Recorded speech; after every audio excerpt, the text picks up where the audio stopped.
Hello again. So we're back. Today we're going to be talking a little bit about algae sampling. There's kind of a couple of different types of algae sampling that we do on our lake here. The one is one that we're going to be talking mostly about today is using a plankton net to take the sample, and the other is for sampling for harmful algae blooms. A lot of times the harmful algae blooms, or HABs as they're known, HAB, HABs, are concentrated in a small area, usually along the shore, and they can be extremely thick, just look like somebody spilled really thick paint over the surface of the water or something.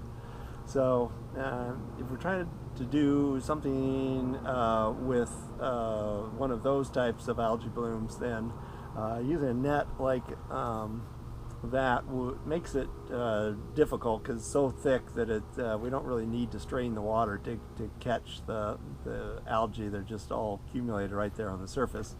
So there's actually some protocols on taking a harmful algae bloom sample. We work with the Oregon Health Department, the OHA, Oregon Health Authority, to sample our lake, and then we send the data that we collect to them. When we're taking a sample like that, it's just real simple. We take a container like this, kind of a we just want to happen to have today, but usually it's a beaker we'll use, and we'll just take the sample right at the surface. There's a couple of different ways. Some say that you're supposed to stir it up first. This kind of paint, this big paint mass that you'll be sampling out of, kind of stir it up a little bit first. We don't follow that protocol. We take it directly. The reason we do that is we feel that we want to get a kind of a worst case scenario. Harmful algae blooms are potentially toxic. They have a couple of potential toxins in them. One of them is microcystin, and the other's antitoxin A. And both of those are very highly toxic chemicals, and are almost always present in those large accumulations of algae in the end of summer. Kind of, we get them here in 10 Mile Lake usually from the end of August through the middle of October. They can kind of persist past that, but they usually start to kind of break up, and they're not quite as concentrated, but they can still be producing toxins. Those toxins are harmful to humans, cause either liver or central nervous system disorders, and they can quite oftentimes be fatal to pets. Dogs are in particular susceptible to them. If people don't have them on a leash, they kind of run down to the water, and that kind of green muck that you and I might kind of avoid and particularly stay out of, which is good for us. It kind of helps keep us safer. Dogs don't have that kind of instinct. They, in fact, some even think that the smell of that might actually attract them, and if they drink much at all, it can actually kill them in pretty short order. So if you own a dog and you're in an area that has any of the harmful algae blooms, be sure to keep your dog on a leash and away from the water. Make sure he has water to drink. So to take one of those kind of samples, like I say, it's kind of a paint scum. We just take the container, we come about halfway in to the surface of the water, just kind of scoop it along, and then come up. So real simple, just a real easy to do method. We then swirl it around in the container, and we'll pour it into our container, usually like this. And then this is put into an ice chest.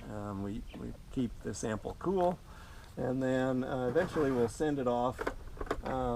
Oftentimes just in a smaller container. We ship them overnight, so you're trying to reduce the weight. It's the only reason to send a smaller sample is to reduce your shipping costs. overnight. It usually costs about $100 to get these off to the lab. And then they will analyze them for the toxins that are produced, those that microcystin and antitoxin A. There's also cylindrospermopsin and a few other toxins that are critical. We don't tend to get them in this area too much.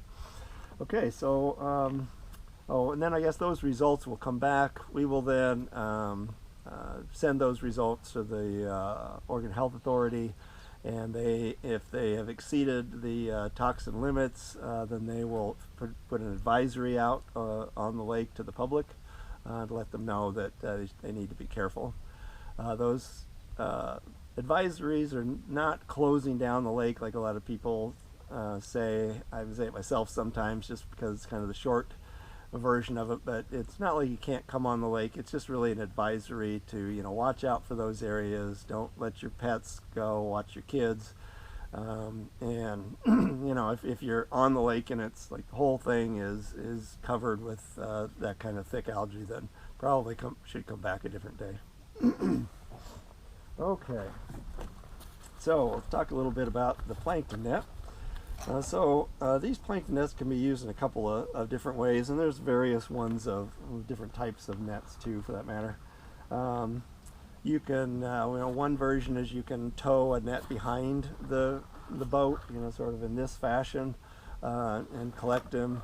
That tends to collect sort of a horizontal sample within your water column. You're kind of towing it along at whatever depth that is being towed at, and kind of regulate the speed of the boat, or put floats or something on it to help regulate that. We don't do that here. For 10-mile lakes, we do they call it a vertical tow. So we lower this into the water, and then we put it in at 7 feet. That's a standard that we just worked with a PhD to help us come up with the sampling protocols, which is something that if you're ever in a situation and you're not exactly sure like how to set up your sites or how to set up your protocols, hiring a consultant like that is really important to sort of get that base knowledge. That way, if you ever need to defend your work in some way, you'll have some backing behind you on a real established protocol and method. So for us, we lower it in 7 feet. This goes down into the water, and I'll kind of actually show you how this works here. See if I can get this set up so you can actually see it going on. Let's see. Hopefully that will work. Yeah, there we go. Okay. So the first thing that we need to do, there's a little stopcock right down here on the bottom. This needs to be closed. That will, oops. Well, that broke. Okay, well, that's an issue. So I would have to go into I actually keep a spare one of these in my turbidity meter box just for that, in case that happens. But for this demonstration, I'm just going to go ahead. So that stopcock needs to be closed, and then as we lower it, you lower it over the side of the boat, and just kind of let it go. You're trying to let it kind of go straight down. And this is our 7-foot mark here, so I'm just going to go that to the top of the water, and then you just kind of raise it up at a steady, even motion. And then when you have algae in there, it'll stick to the side, so you kind of wash it down in by pushing it up and down like that. Let's see if I can get this more in the center. So kind of up and down, just kind of washing the algae down the sides. And the idea is you're trying to get the algae into this kind of catch basin right here, this little screened area right here. This would be closed, so this would be full of water. You kind of swirl it around a little bit. The water would leak out this screen and leave the algae behind. Okay, then after you've got that done for the first time. And then you have a container and you set that down. Let's see if I can get that in place. You would then open the stopcock like it already is, and using your squeezy bottle, you just rinse this off so that all of the algae that's stuck to the sides is being rinsed down, out the tube here, and into our area. Now for our particular protocols, we do this a total of 3 times. So I'm going to do it just once more here, just to kind of show you once again how this is done. So remember to do the stopcock and then lower it in. Just gonna let it go gently down. And you get to your 7-foot mark, and then just bring it up slow and easy but steady. Try not to go back down, because then you might wash some of it out. Once you get to the surface, then you kind of go up and down. Once again, you're just trying to rinse that algae down into this base area. And then, so the stopcock is usually in there. You can kind of see how this little bottom chamber is full of water and algae. And just kind of, as I whirl it around, the water's actually coming out the side here through this screen. And then you do the same thing again. Just come over, get this aligned again, over to here, and this in here, we squeezy bottle all this algae down into our, and the amount of water you use isn't important. We'll worry about that in a little bit. And then if this is the final time that you're doing it, then you actually rinse the whole rest of the screen down kind of while you're at it.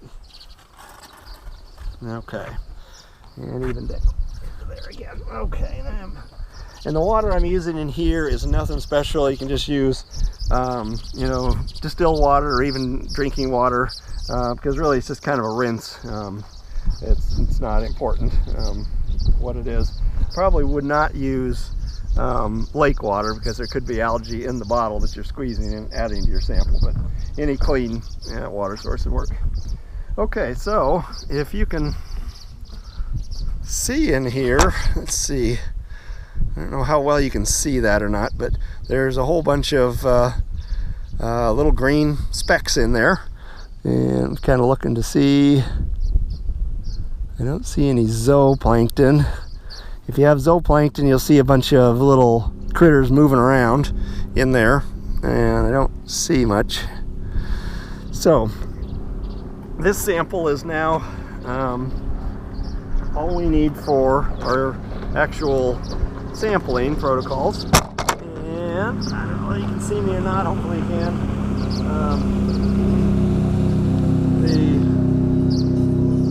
This is now needs to be measured into a sample bottle, and quite oftentimes they're dark like this, so that they don't contain any, don't continue photosynthesizing and stuff. Especially when you're working with chemicals, sometimes the chemicals like nitrogen and phosphorus can degrade over time, or your toxins can degrade over time. When we're doing this, we're not looking for the toxins. The toxin, well, I guess we could be using toxins, but really a toxin is usually always taken from that top surface sample when we're looking for harmful algae bloom toxins. This is going to be for algae counts. So we're going to actually want to know how many species are in here, what kinds of species they are. So like Microcystis is the one that produces microcystin. Anabina, Slendrospermopsin is produced by a variety of algae. So there's just a variety of both the diatoms, green algae, and blue-green algae, etc., that might be in here. And so we're looking for the species, composition, and quantities in here. So what we do is, one of these bottles is usually our final container, and in order to preserve these species so that they don't degrade before the microbiologist gets a chance to look at them, we put a 1% solution of Lugol's into the bottle ahead of time. It's a brown solution that's just basically a preservative, and we want the Lugol's to be at 1%, so we'll put in 1 milliliter of Lugol's to 99 milliliters of this sample. So you kind of whirl it around like this, and that's important. Kind of mix it up a little bit, and then dump it in, and basically just trying to get to 100. Actually 100, not 99. So come up. I went too far, so we just kind of go back again, and that's perfect.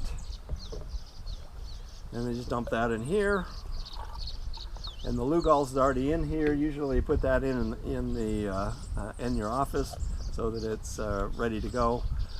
It's real stain producing kind of stuff. If you get it on you, it's like iodine. It kind of stains you, so you know, kind of be careful what you're doing. You mix it around to get the Lugol's all in there. Now this is a preserved sample now. We can put this in the cooler and then ship this off to our microbiologist.